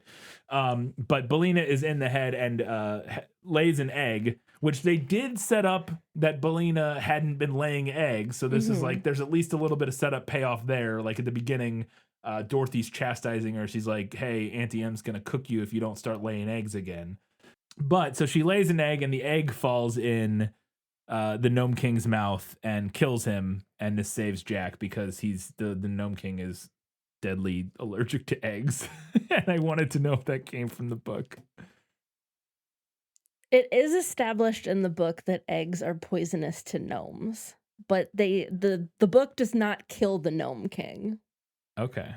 The Scarecrow throws one of Belina's eggs at him. Like after they're all turned back from being ornaments and they're trying to escape, Scarecrow throws one of Belina's eggs at him, and then while he's freaking out, Dorothy steals his magical belt, thus removing his power and allowing them to escape. So kind of similar. They use the egg to escape, they use the egg to escape, but just a little more dramatic in the movie. Yes, with it killing him. The movie takes it to a far more dramatic and terrifying place. Yeah. Which I thought that part was fun. I just wish they, like I said, I'm pretty sure that the first time we hear about eggs or chicken eggs being poisonous to gnomes or whatever is literally like 2 seconds before or right after maybe the gnome eats the egg, and you're like, oh, okay, I guess you could have set that up earlier. And again, maybe they didn't. I just forgot, but I don't think so. And my last question here is, they're able to also she then pulls the ruby slippers out of the remnants of the dead Gnome King and puts them on, and she is able to use the slippers to click her heels and wish everything back to normal, and that's, you know, kind of reverts Oz back to it, or not Oz, well yeah, I guess Oz, but specifically the Emerald City back to its previous state, turns all the people back from being stone and fixes everything. And I wanted to know if that's how either of the books ended. No. I mentioned earlier that Oz / the Emerald City is never actually in any danger in the book. So there's really nothing to restore. But I think this change tracks with the film overall. I think it's fine. Yeah, it's fine. I didn't mind that part. I was like, whatever, yeah. Just get the movie over with, I guess. Feel like we're out of ideas at the end of this, so we might as well wrap it up. Okay, I do have a couple questions that we're going to talk about in Lost in Adaptation. Just show me the way to get out of here, and I'll be on my way. Where is it lost? Yes, and I want to get unlost as soon as possible. One of the little details that I thought was interesting in the movie that is never really addressed, and I don't know if it was his goal or, again, it's just like a thread that I'm like, in that third act of the movie that just felt like never was just kind of like throwing things at the wall, is that as the members of Dorothy's party are going down and trying to guess and then are being turned into ornaments, as that is happening, each time one of them is turned into an ornament, the Gnome King becomes more human looking. He starts as like a big, like basically part of the rock wall, kind of. Then he turns into like this stop motion rock monster, and then he turns into like clearly a dude in makeup. Yeah. And he gets more and more kind of human and defined, and it almost seems like he's becoming more like he's gaining more of like a mobile physical form. I don't know, some sort of physical form that is going to allow him to like leave the mountain or something. I don't know. I wanted to know like if that came from the book or what was going on there or what anything. Yeah. I wish I could help. This is not an element in the book at all. I really liked the makeup Yeah, it effects looks during cool. this scene. It looked cool, but I have no idea what was going on or like what we were supposed to get out of that. Yeah, and I was wondering, I'm like, okay, maybe it's supposed to be that like doing this is like giving him power that's going to allow him to like, I was like creating these things in my head of like maybe he's like trapped in the mountain as the Gnome King, like he's part of the mountain and can't leave, but as he's doing this and like he's like sucking the whatever the humanity or the power out of these people when he turns them into ornaments, and that's like that will eventually, like once he gets enough of it, kind of like Hellraiser, to gain his own physical form, he will then be able to like leave the mountain or something. You know what I mean? That was like the only thing I could think, but the movie never says anything. The movie like that. does not care to explain this. The movie doesn't even comment on the fact that he looks like Dorothy never even mentioned, nobody says anything about the fact that he looks different each time this happens. And I felt like I was going crazy. I'm like, what? It's got to mean something. It's cool. Maybe it's just cool. I don't know. Like maybe they're like, it's just cool. Yeah, but maybe they just wanted to do cool makeup. It feels like it's implying something, but you just don't know what. And then movie never bothers to tell you. And then my other question here was, at the end, we find out that Mombi had Princess Ozma, trapped in a mirror on the Gnome King's orders, supposedly. And I was trying to figure out like what Mombi's deal was, why she did this for the Gnome King. Does this come from the book at all? Like Ozma being trapped in a mirror by Mombi on the Gnome King's orders. Does Mombi just want like power? Overall, I felt like the plot of this movie, especially in the second half, was just a mess. And like I didn't understand what everybody was doing and why. But do you have any additional information that will help? So I like exposited a bunch of thoughts in this section, and I hope some of them answer some of your questions. I think hopefully. So your last thing that you wrote down was that you felt like the plot was a bit of a mess, and I started by answering that directly. I think that's partly because of the way that the movie combined the two books. It seems like it, yeah. Most of the movie comes from Ozma of Oz, which is the third book.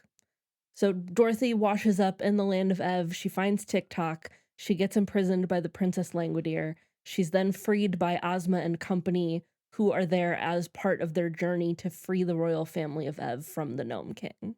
Okay. So then they continue to the Gnome King's mountain, where the ornament guessing game plays out. So that is the broad structure of the movie. Yes, and that is the broad structure of Ozma of Oz as well.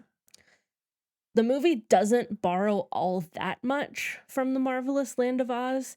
We have Jack Pumpkinhead and the Gump, and they're kind of the two main things. But the other thing that the movie does get from the Marvelous Land of Oz is the idea of Ozma as the long-lost true heir to the Ozian throne. Okay. And I think that plot point of her being like this long-lost heir that nobody knows where she is works pretty well in the book for a couple of reasons. First being that the main plot of The Marvelous Land of Oz is about the Scarecrow getting deposed by General Ginger and her army of girls. Okay. That is a real sentence that I just said. Yes, General Ginger and her army of girls. So the throne / who the true ruler of Oz is kind of the central topic of that book. Yeah, because it does seem like an afterthought in this movie. Absolutely. You're just like, what? Oh, okay. Another reason that it works in the book is that it is revealed much earlier on in the story that Glinda knows Ozma exists and has been trying to find her. Okay. And the third reason is because the big reveal is that Ozma was actually there all along because Mombi had disguised her as a young boy named Tip. That's what you mentioned. Who is, the main character of the novel. And Mombi did this on the wizard's orders. Okay. because the wizard deposed the previous king of Oz and obviously had to get rid of his heir. There's a lot more political intrigue. in this, Yes, isn't there? absolutely.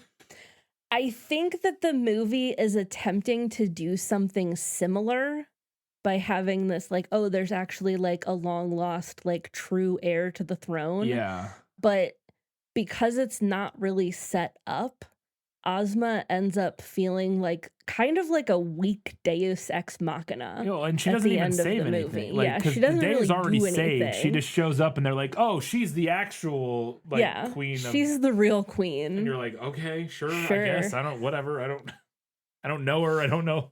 She doesn't even go here. Like, what are we doing? Like, yeah.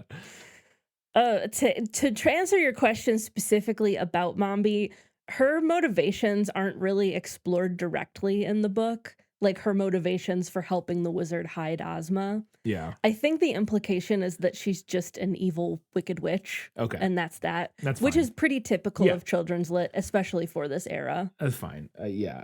I wasn't, yeah. Okay. That does help. That does give me a lot more. It especially helps knowing that, yeah, the movie is primarily the third book with a few elements pulled from the second book kind of to, And I think where they went wrong is that they tried to pull kind of a big element. yeah, I from think pulling this- the from- characters yeah, is fine. They pulling the should have just left characters the is Ozma fine. thing out. Like, But they tried to pull kind of this big element of like the long lost princess yeah, without really like doing the work Yeah. to set it up well. yeah. It just felt, like I said, it just felt like kind of tacked on at the end. And you're like, oh, sure, Yeah. I guess. All right, whatever. But yeah, that makes sense. All right. Those are all of my questions. It's time now to find out what Katie thought was better in the book. You like to read? Oh, yes. I love to read. What do you like to read? Everything. First note, justice for the sawhorse. There is, I know that means nothing to you. There's a character in The Marvelous Land of Oz. Actually, he's in both books. Who is a sawhorse, like a wooden like thing that you lay Yeah. planks on to saw them. Who Tip brings to life using the powder of life, like we did with Jack and the Gump. And the sawhorse like follows them around and they ride on him sometimes. And he's kind of a delightful character because he's a horse who does not know how to behave like a horse. One thing about Oz that I feel like you never see represented in other media is that every like county in Oz is color coded. So like everything in Munchkinland is yellow, and the land of the Gillikins is purple, and the land of the Winkies is blue. And when I say everything, I mean everything, like the grass wow. and the plants and everything. But I feel like we don't ever see that in Oz properties. Yeah. I mean, you Kinda see it just in the looks Emerald normal. City. Yes, like, in the Emerald City sometimes where specifically. like lots of stuff is green. But Yeah. But not other places. Yeah. I briefly mentioned this earlier, but I thought that the plot with General Ginger and her army of girls taking over the Emerald City was fun. It's definitely not perfect, and it had some sexist hallmarks of the era baked into it, but it was fun. I really love that they take over the Emerald City and then they make all of the men living in the Emerald City do domestic labor. Yes. And then when like the scarecrow and everybody comes back, all of the men are like, oh, thank God you're here. They're making us do all of this hard work. And I think the scarecrow says like, well, if it is such hard work as you say, how did the women manage it so easily? Fucking got him. Got him. At one point in The Marvelous Land of Oz, the scarecrow gets wet after they fall into a river, and then Tip has to like spread his innards around to dry in the sun. Yeah. Just weird Oz lore Yeah, things. that's fun. We interact with Glinda a lot in The Marvelous Land of Oz, and honestly, I did not know this about Glinda, but she is hella overpowered. She can basically do whatever she wants. She could run Oz like a dictatorship if she wanted to, but she's not. Yeah, I didn't. She has like all the power. She has like the Infinity Gauntlet. Kind of. Yeah. Like it seems like she can just do whatever she wants. She came down in a bubble. She did. She came down in a bubble, Doug. So, Tip being Ozma is really interesting. So, kind of the backstory here is that when we meet Tip at the beginning of the book, we find out that Tip has always lived with Mombi, who is like an old witch character in the book. And at like a couple chapters in, Tip runs away. He's like, I don't want to live here anymore. She sucks. I'm going to run away. So like runs away and has all of these adventures. And then we find out close to the end that Mombi, when the wizard brought the baby Ozma to her and was like, you have to hide this baby because this is the one true heir. Yeah. The way that Mombi accomplished this was by transforming Ozma into a little boy. Mm. And when this is all revealed at the end, Tip initially does not want to be transformed back because he's always been a boy and that's all he knows. Yeah. But then once he transforms into Ozma, she says, I hope none of you will care less for me than you did before. I'm still the same Tip, you know. Only, and then Jack jumps in with, only you're different. And it's like this very like accepting and like warm and fuzzy moment. And I think there are a lot Wizard of Oz says trans rights. I think there are a lot of potential ways to read this plot element, and I think all of them are interesting. Yeah. Huh. On a kind of similar note, I wish the movie had kept Belina's preferred name being Bill. She introduces herself as Bill in the book, and then Dorothy insists on calling her Belina because she's a girl chicken. And I could have done without that specific bit, but just let the chicken go by her preferred name for Wizard crying of Oz out loud. also says not trans rights. Wizard of Oz has messy politics in regards to trans people. Yep. I mean, to be fair, pretty obviously, I would bet it's not. No, I would attempting to comment I would on. seriously doubt that is what L. Frank Baum was Yeah. trying to comment on. Yeah. But I do think there are some very interesting like queer theory readings for here, sure, yeah. for sure. A random insane detail that we're told in the book is that the Wheeler's wheels are made of keratin, like fingernails. Ugh. I mean, it makes sense. I mean, it does make sense, but also, In the yeah, movie, they're like, clearly made ugh. of rubber, but yeah. I'm glad they didn't try to make them look like they were made out of fingernail material. That would have been disgusting. I think we just found a way to make the Wheelers even more terrifying. Yeah. There's a character in Ozma of Oz, the Hungry Tiger. I loved the Hungry Tiger.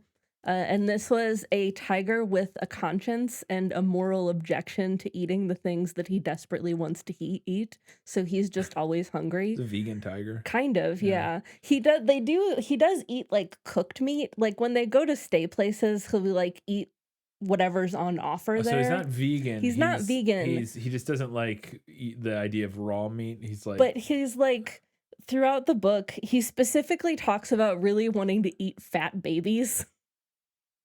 He'll be like, it just sounds so delicious, but I know I'll feel terrible after I eat it. Yeah. Princess Langwidere with the many heads is me and I am her. Not really, but she's not really a villain in the book. She's just kind of like a kooky side character. Sure.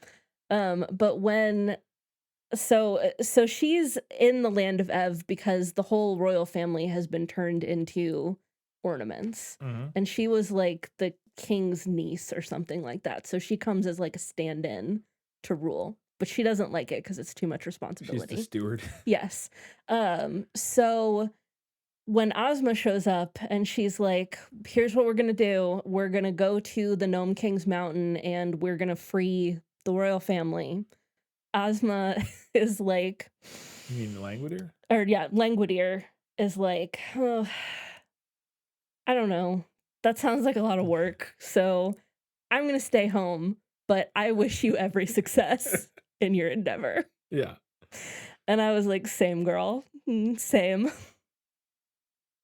Another fun little detail, when they get to the mountain of the Gnome King, there's a giant cast iron man who's guarding the entrance to the mountain. And he's like swinging this giant mallet down in the path.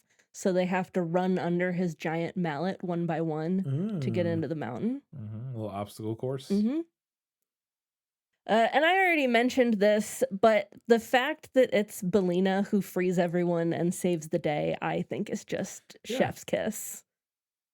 Have it be the chicken. Why not? Absolutely. All right, let's go ahead and see what Katie thought was better in the movie. My life has taught me one lesson, Hugo, and not the one I thought it would. Happy endings only happen in the movies. I liked that Dorothy and Belina land in the deadly desert and have to get out. I think that's fun. It's also like some book lore, because I don't think that's ever mentioned in the 39 film. That there's a desert that surrounds Oz. Yeah. That like No, it's like impassable. No, because I remember being like, oh, I didn't know there was a desert. I was also like confused at why Dorothy knew what this. She seemed to know. Because it's from the first book. Yeah. It's not super well done. I agree with all of your criticisms, but I do think that making the Gnome King kind of like the main villain makes sense. I think it could have worked. Yeah. I don't have an issue with the choice. I think it could have worked. I think it could have been a big fun climax. Yeah, I just don't think they did a good job setting it up and explaining. Yeah. On a kind of similar note, I was totally fine with the movie editing out the royal family of Ev. I feel like why introduce an entirely new kingdom and a bunch of new people within the context of this film? We'll just stick with Oz. Yeah. I liked the little detail of Mombi driving a chariot pulled by the wheelers. I thought that was fun. Yeah, that was cool. I thought that was neat. Yeah, when she goes to the Gnome King. Yeah. She rides on a chariot pulled by wheelers. I liked TikTok freezing on purpose as a ploy to get Dorothy into the room with him. Yeah, I thought that was funny too. Because it does happen in the book that like he freezes up and then the Gnome King sends Dorothy in. That's right. To like wind him up. TikTok hadn't been transformed yet. I said earlier it was, but yeah, he pretended to freeze. Yeah. So I had that in the movie, nailed it, and then I had to move it into better in the movie because I liked that he did it on purpose. Yeah. And then a couple things that I was glad got cut out of the book. There's a whole chapter in the Marvel. Sorry, real quick, but that makes me even more annoyed because the movie has the reason he does that, right, is to bring her in there. He says, doesn't he say, you can see what I pick, and maybe that'll give you some information about what the right object is. Isn't that his whole reason for bringing him in? Doesn't he say that? So I don't remember exactly what he says. So in the book, when she gets in there and she like winds him up and they're like, oh, this is really good because now you can watch and see what I turn into. Yes, I think that's what he says. But then she can't tell. She doesn't know what he turned into. Yeah. Because he just kind of like voips into the air. There's not like an object that drops down right there. I have to go watch that scene again. Because yes, that is what he says. In the movie, he says, you can see what I turn into, and that. But then I think she doesn't. She just randomly. Well, I think the movie sets it up poorly because they show her like looking at the table, but because we didn't get a good look at the table before that, it's not obvious that there's no new object there. I don't know. I don't think any of that. I'd have to go back and watch that scene, but that scene pissed me off so much because it just felt like it didn't make any sense, and it should have been easy to make it make sense. Anyways. All right, so there is a whole chapter in The Marvelous Land of Oz where Baum does like a bit with the Scarecrow and Jack Pumpkinhead when they meet, and they're like insisting to each other that they need an interpreter because they're from different lands, but they're actually speaking the same language the whole time. And it was just a very annoying bit because I couldn't figure out what was supposed to be going on for like most of it. And it definitely felt like it was written to be turned into a stage play. Yeah. Last note here, there is a character in the Marvelous Land of Oz called the Wogglebug. And while I occasionally enjoyed the Wogglebug's puns, I was really glad that he didn't make it into the movie because I also thought that he was a very annoying character. And based on some of the illustrations, I thought possibly written to be like a minstrel type thing, Oof. Yeah. potentially. Yeah, I think it's a Wooglebug, or at least that's how you have it written. I might have it written down wrong. The Well, I don't know how it's the pronounced, audio but- book that I listened to pronounced it Wogglebug. Okay. It just has 2 O's in Yeah. it, so it looks like Wooglebug, but Yes. anyways. All right, let's go ahead and see what Katie thought the movie nailed. As I expected, practically perfect in every way. Little detail when Dorothy points out that Bellina can talk because they're in the land of Oz, Bellina asks how her grammar is. Yeah. The lunch pail trees. Yeah, those are fun. Reminded me of Willy Wonka, Mm-hmm. like the 60s Willy Wonka, where they like the Yeah, little, like teacups little teacups on and the- stuff, Yeah. for sure. We already talked about the Wheelers, but I have them included here again because why not? Yep. They're straight up nightmare did fuel nail in it. both. Dorothy does use the key that she found to unlock a hidden door in the wall, and which allows them to escape the Wheelers, and then they find TikTok. Uh-huh. TikTok also then takes out the Wheelers with the lunch pail. That was great. He does like the spinning attack. His Yes. top half spins separately than his bottom half, so he like goes cyclone mode and like. Mombi does decide that she wants Dorothy's head and then locks her in the attic. It's a little less threatening in the book. Because, like, in the movie, she's like, oh, I'm going to lock you up until you're old enough, and then I'm going to Yeah, cut your it head has off. that whole part has a creepy, weird kind of like Yes. pedophilia Yes, feel to it, where she's absolutely. like, you will be so beautiful, but not yet. Yeah. I'm gonna wait until you are. It's like, She's going to wait till you're... Yeah, it's weird. It's Wait till you're done cooking. Yeah, it's But in the book, it's more like Langudier's like, you're pretty. Would you consider giving me your head and I'll give you one of my like extra so heads? like a playful, fun deal. Yes. kind of like a And then Dorothy's like, no. Yeah, And Langudier's like, I'm going to lock you in the attic until you change your mind. yeah. Jack Pumpkinhead's backstory is actually pretty dang close to what's in the book. He tells Dorothy that his mother made him to try to scare Mombi. And that is actually what happens in the book. Tip builds Jack Pumpkinhead and like leaves him in the road to try to scare the old witch Mombi as she's like coming home. So this was a confusing thing in the movie, and I touched on this earlier, but why? At the end, he says Ozma is his mom, and Mhm. in the book that makes sense because you find out Tip built him or made him or whatever or Yeah. whatever. In the movie, don't they say that it was Mombi that brought him to life with the powder? Yes, which is also true in the book. Because Tip just like builds like Oh, a okay. scarecrow man, basically. Gotcha. And then when Mombi comes upon him, she has just purchased the powder of life Okay. from like a wizard and is like, I'm going to test this. So he views the person who built him as his Correct. mother, not the person who brought him to life. I Correct. see. Okay, that makes sense. I was just confused about that in the movie because I was like, but didn't you say that Mombi made you or like brought you to life? Yeah, okay. I see. Because I don't think the movie explained that No. Jack was built by No. Ozma. You know what I mean? So I was like, what? I think we're meant to infer that at the end when he's like, that's Yeah. my mom.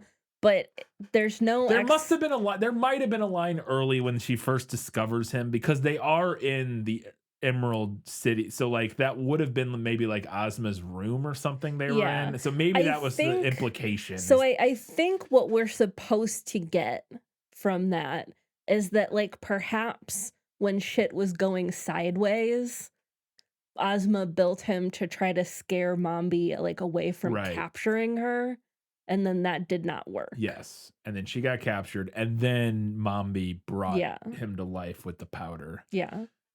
Okay. That makes sense. Little thing, little super dark thing. Yeah. The Gump talking about how the last thing that he remembers before they woke him up with the powder of life was walking in the woods and a loud bang. Yeah. Yeah. They do crash land on a mountain. Do they fall 8,000 feet and then just are fine? Kinda, Because she yeah. falls out of that thing, and I was a little annoyed with it. It's fine because it's like a silly fantasy movie, but I was a little annoyed where the movie seemingly is setting up, oh no, some stakes where they fall and they're like falling from a great height, and I'm like, oh, they're gonna need to. Somebody's gonna have to rescue them, save them. You know what I mean? Something's gonna happen to get them out of this predicament. But no, they just fall and land and are fine. And I was like, oh, okay. So it wasn't a big deal that they like. It just felt like we added these stakes. Like the scene before is like, oh my god, we're crashing, we're falling, stakes, and then they're like, well, actually, there was never stakes because we're fine. You know what I mean? That just felt a little silly to me. I was like, well, okay, well, if they wasn't, whatever. I don't know. It's a little thing, but You mentioned this earlier. In the movie, they inadvertently bring TikTok back, and he's like stuck on the antler of the bump. He's like a little like military metal thing. In the book, they do kind of a similar thing with the Tin Man. He's disguised as like a little slide whistle, and one of the princes of Ev like picks him up and puts him in his pocket, and they like get him out accidentally, and then realize later. Yeah. Yeah. My last note here, Ozma does send Dorothy back to Kansas, and she promises to check in on her and bring her back to Oz if she ever wants to visit. There you go. All right, we got a handful of odds and ends before the final verdict.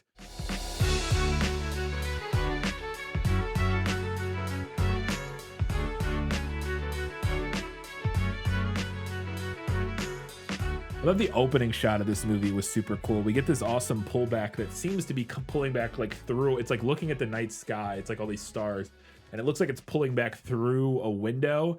But then it's revealed that it's pulling back from a mirror that is reflecting a window, and then it pans around and we see the whole like Dorothy's room and like Toto in the bed. It's just a very cool shot. Yeah.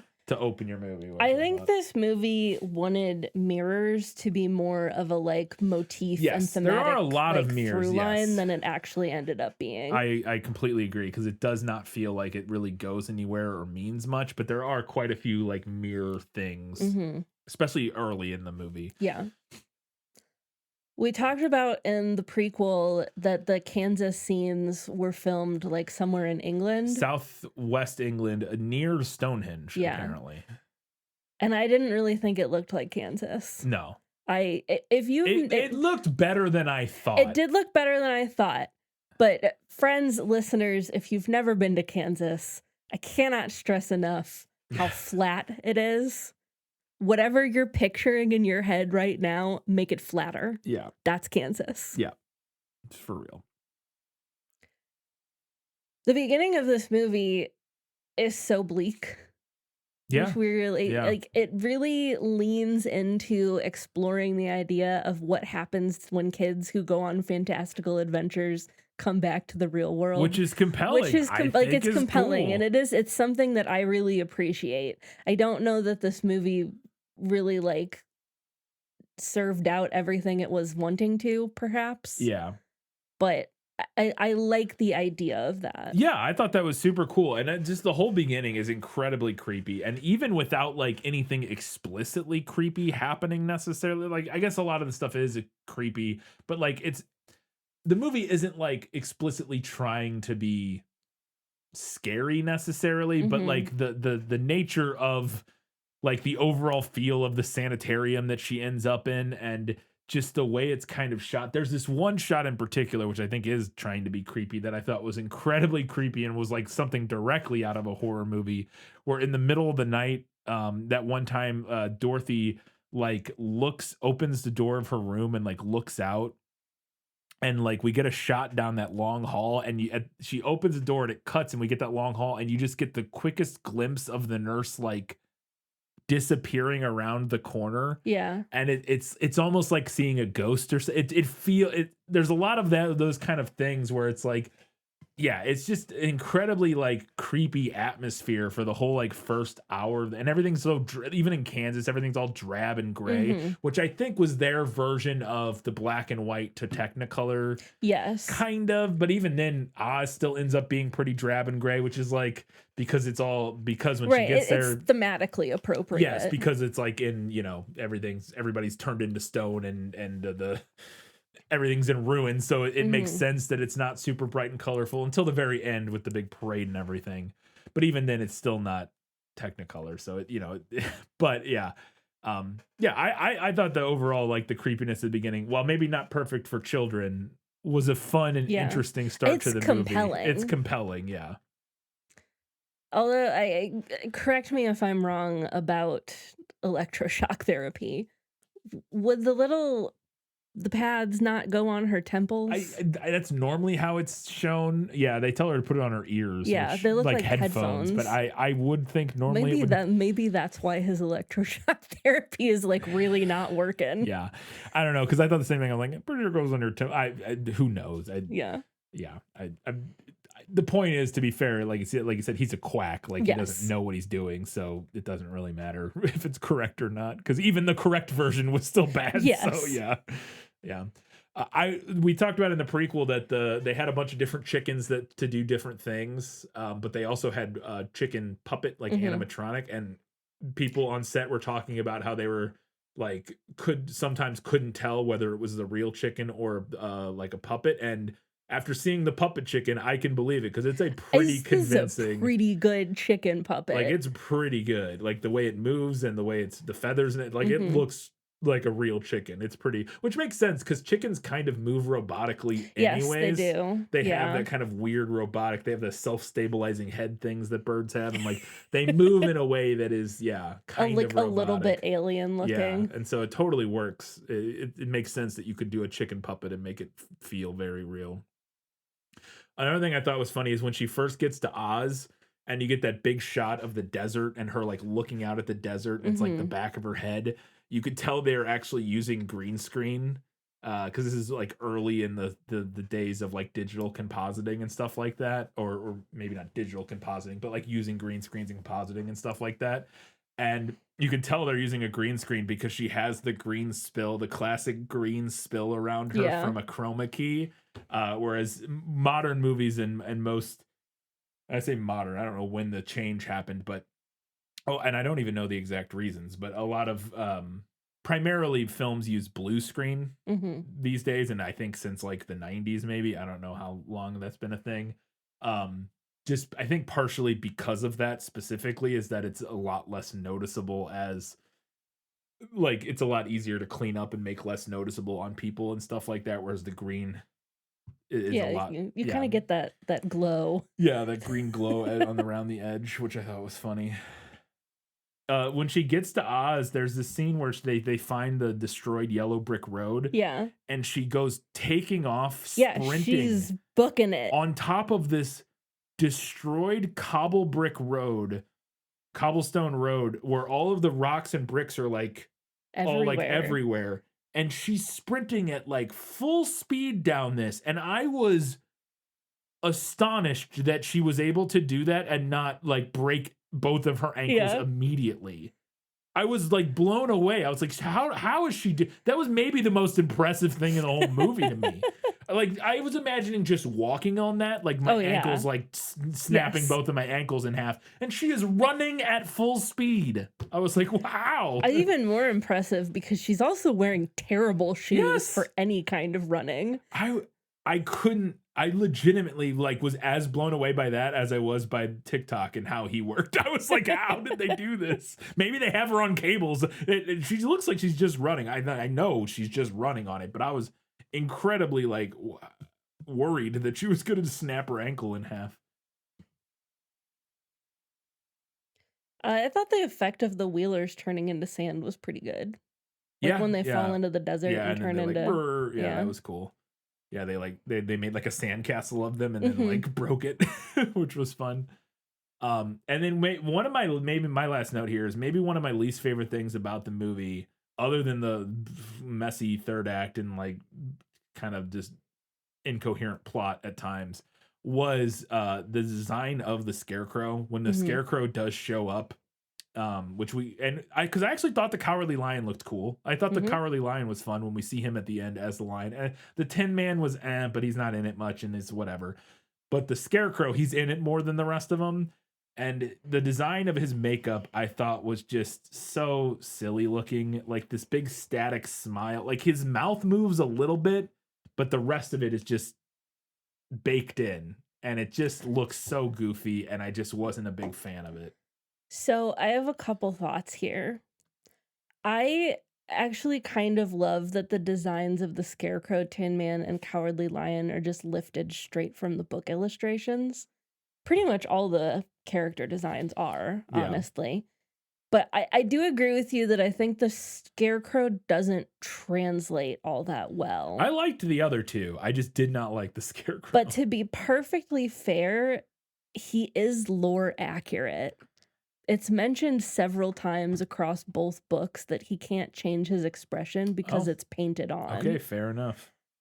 But another specific thing, I say fair enough. You can make that change as in when your yes, adaptation. I agree. And I think the first movie or the 1939 movie made a smart choice by letting the Scarecrow be able to emote by having face paint instead of a baked in mask. Yeah. But another specific thing that doesn't translate at all in the movie is that because the Scarecrow is made of fabric and straw, wearing the crown literally weighs him down. Like Yeah, it's like yeah. squishing his head Yeah. when he wears it. My last note here, I listened to at least part of each audiobook for both of these. And I have two notes, two call outs, shout outs. One, in the marvelous land of Oz, the audiobook narrator made the absolutely inexplicable decision to give Mombi an old West cowboy accent. Okay. I'm gonna go to my grave not understanding that call. And number two, the narrator for Ozma of Oz went with a really intense, like, robot voice for TikTok and fully committed. And I was so impressed with the commitment because literally on TikTok's like second line of dialogue, I wrote in my notes, I wonder how fast they regretted committing to this. Do you think it's like him just doing the voice and not like some sort of voice changer thing? Like No, like- it's him doing the voice, Okay. but he was doing like a I am a robot. Oh, like this kind manner of speech. Yes. Yeah. Oh, yeah. Yeah. To be fair, TikTok doesn't have a ton of lines, does he? Or maybe he does in the book. He has I don't more in the know. book. Yeah. Yeah, fair enough. All right. All right, before we get to the final verdict, we want to remind you you can do us a favor by heading over to Facebook, Instagram, Threads, Blue Sky, Goodreads, any of those places. Interact. We'd love to hear what you had to say about Return to Oz. Did it scar you as a child? And what are your childhood memories of this film? What do you think of it now? Is the third act as bad as I think it is? Let us know. We'll talk about it on the next prequel episode. You can also do us a favor by heading over to Apple Podcasts, Spotify, or wherever you listen to our show. Drop us a 5-star rating. Write us a nice little review. We would appreciate that. If you would really like to support us, you can head over to patreon.com/thisfilmislit. Support us there. Get access to bonus content. We'll be recording our bonus episode for November tomorrow. But every month we put out a bonus episode that you can check out where we just talk about whatever the heck we want, some random movie or whatever. It's always a movie. I don't know why I said whatever. It's always Yeah, I don't think some older ones. Before we started doing the movie thing, we did occasionally have like an episode talking about a TV show or something, Yeah. but very rarely. For the most part, it's movies. And you can hear us talk about all that stuff at the $5 a month level, and at the $15 a month level, you can priority recommendations. If there's something you'd really like for us to talk about, you can request it, and we will add it to our queue. Katie, it's time for the final verdict. Sentence fast, verdict after. That's stupid. I'll be honest, this is a really difficult call. On the one hand, I really do love Return to Oz. It's the kind of weird, dark fantasy film that just doesn't get made anymore. The practical effects are great, and every aspect of the film is committed to being kind of bleak and really creepy. On the other hand, I really love the world of the Oz books. I think they're just the right balance of nonsense, fun storylines, and weird little bits of lore that go a long way in fleshing out the world. The downside of the film is that it has so much going on that not everything adds up at the end. Both of the villains' motivations are a little uncertain, and the inclusion of the long-lost Princess Ozma wasn't particularly well done. And the books are fun, but they're also children's books that are of their time. They have some outdated stuff, as well as some stuff that's just been so done that 125 years later, it no longer feels fresh. Return to Oz is far from the only adaptation to come out of this larger property. And at the end of the day, I think that the enduring longevity of the world of Oz should count for something. So I'm going to give this one to the books. All right, Katie, what's next? Up next, we are getting started on our Christmas season. And we're going to be talking about The Man Who Invented Christmas, which is a novel by I didn't know that was a Les novel. Standiford. Sure. And it's a 2017 film. It's about Charles Dickens, right? Correct. Yeah. That's what I thought. Yeah. I didn't know it was a book, though. It's Interesting. well, I say novel. I think it's maybe a little closer to a novella. I think it's only like 250 pages or so. Is it nonfiction or is it fiction? I'm not sure yet. Interesting. I think it might be like fictionalized nonfiction.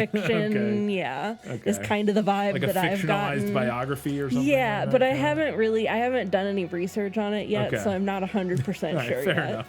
Well, we will talk about that in our next prequel episode in 1 week's time. Until that time, guys, gals, non-binary pals, and everybody else, Keep reading books keep watching movies. and keep being awesome.